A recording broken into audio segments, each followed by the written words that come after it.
अस्सलाम वालेकुम स्टूडेंट। इस लेक्चर में हम डिस्कस करेंगे कि बायनोमियल थ्योरम क्या होता है और उसकी प्रैक्टिकल एप्लीकेशन क्या होती है। ठीक है।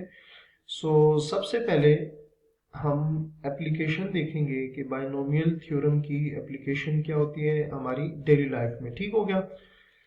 अच्छा जी।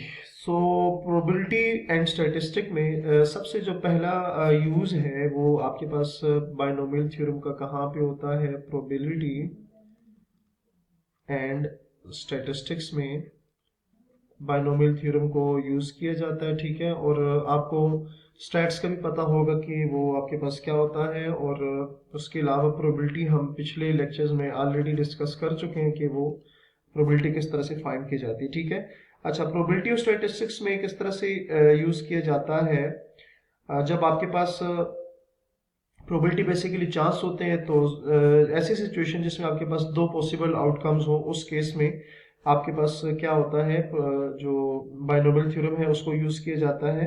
मतलब ऐसी सिचुएशन जिसमें आपके पास दो केसेस हो, दो पॉसिबल आउटकम्स हो, लेट्स से कि सक्सेस और फेलियर फेलियर इसमें आप यूज कर सकते हैं। ठीक हो गया। उसके अलावा आपके पास जो फाइनेंस है उसमें भी आप बायनोमियल थ्योरम को यूज कर सकते हैं। और किस तरह से यूज करेंगे बायनोमियल थ्योरम को फाइनेंस में, तो उसमें आपके पास क्या है, बायनोमियल ऑप्शन प्राइस मॉडलिंग होगी। उसके अलावा this model helps evaluate the potential future value of the financial option based on the different possible price movement. तो बेसिकली क्या है, ये आपके पास प्राइसिंग के लिए यूज आप कर सकते हैं। अगर आसान अल्फाज में आपको समझाऊं तो प्राइसिंग के लिए भी आप बायनोमियल थ्योरम को यूज कर सकते हैं। नेक्स्ट है आपके पास जेनेटिक्स में आप बायनोमियल थ्योरम यूज करते हैं। और जेनेटिक्स में किस तरह से यूज करेंगे, जेनेटिक्स में आप यूज कर सकते हैं the binomial theorem is used to study of inheritance and the probability of specific genetic traits being passed on from. तो बेसिकली आप इसको कह सकते हैं कि ये इनहेरिटेंस में यूज होता है जेनेटिक्स में। यहाँ पर आप लिखेंगे इनहेरिटेंस में यूज हो सकता है बायनोमियल थ्योरम। ये डिफरेंट हम यूज डिस्कस कर रहे हैं बायनोमियल थ्योरम के, प्रैक्टिकल यूज हम डिस्कस कर रहे हैं। उसके बाद पास्कल ट्रायंगल है, आप उसमें भी इसको यूज करते हैं। ठीक है। Pascal triangle,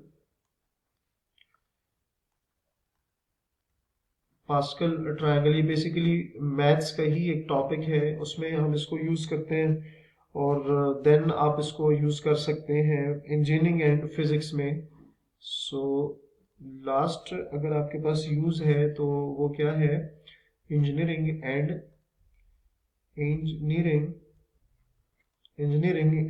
physics. ठीक हो गया।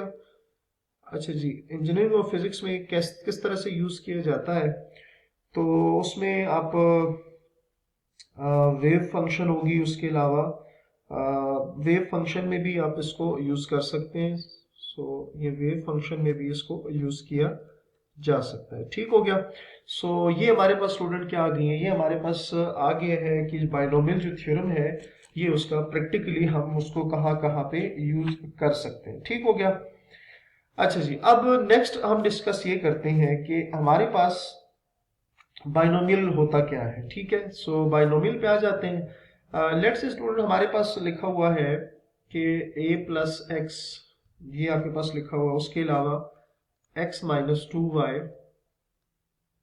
एंड देन आप लिखें जी ए x plus B.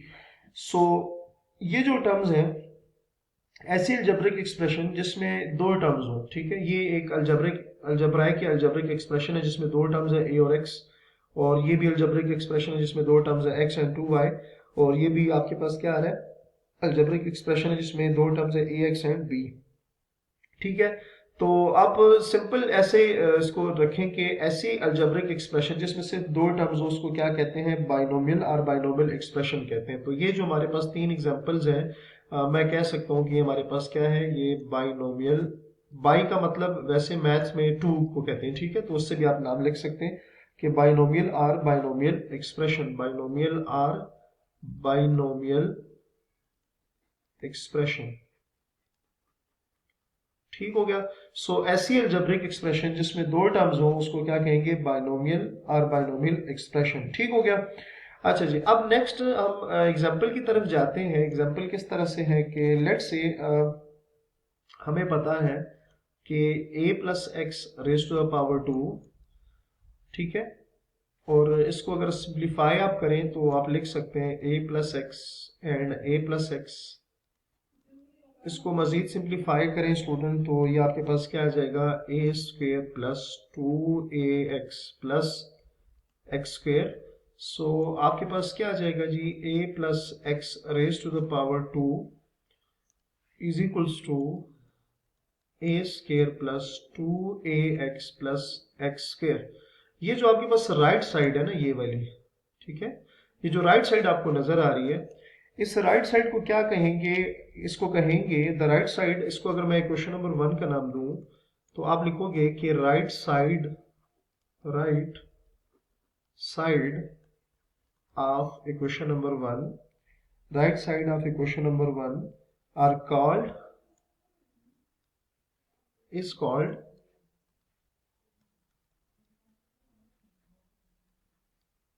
is called binomial expansion, is called binomial expansion of the binomial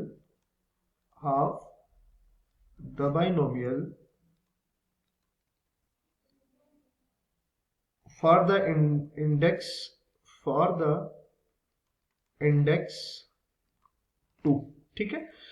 ठीक है स्टूडेंट, अब देखिए ऊपर मैंने आपको बाइनोमियल के बताया कि बाइनोमियल क्या होता है। ऐसी एक्सप्रेशन जिसमें दो टर्म्स हो, तो दो टर्म्स थी a और x, उनको आपने क्या किया, उसका पावर 2 थी, आपने उसको सिंप्लीफाई किया, तो राइट साइड को क्या कहेंगे, राइट साइड ऑफ 1, ये क्वेश्चन नंबर 1 है, right side of equation number 1 is called binomial expansion. इसको क्या कहेंगे, right side of 1 is called binomial expansion of the binomial for the index 2। Binomial आपको नजर आ रहा है कि वो क्या है, आपके a प्लस एक्स एक उसका बाइनोमियल हो गया, इंडेक्स आपके पास जो पावर होती है, ठीक है, तो वो आपके पास क्या आ जाएगा, उसकी इंडेक्स क्या आ गई, पावर आ गई 2, ठीक है।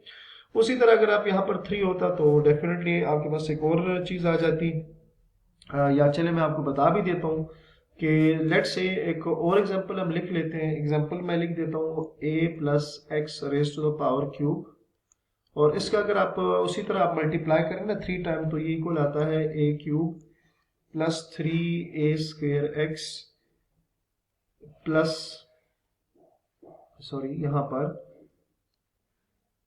3a square x plus 3a x square plus x cube. तो यहाँ पर ये इसको क्या कहेंगे, इसको कहेंगे, ये जो राइट साइड है आपके पास, ये जो राइट साइड इक्वेशन नंबर 2 की है, इसको स्टूडेंट हम कहेंगे कि binomial expansion of the binomial. अब इसमें क्या आ जाएगा, इसमें वही है binomial expansion of the binomial a plus x with index 3 आ जाएगा। ठीक हो गया, तो दोनों में क्या फर्क है, उधर 2 आ रहा था तो इंडेक्स 2 था, यहाँ 3 आ रहा तो इंडेक्स क्या आ रहा है, 3 आ रहा है। सो उम्मीद है आपको यहाँ तक समझ आ गई होगी। अपना बहुत सारा ख्याल रखिएगा। अल्लाह हाफिज।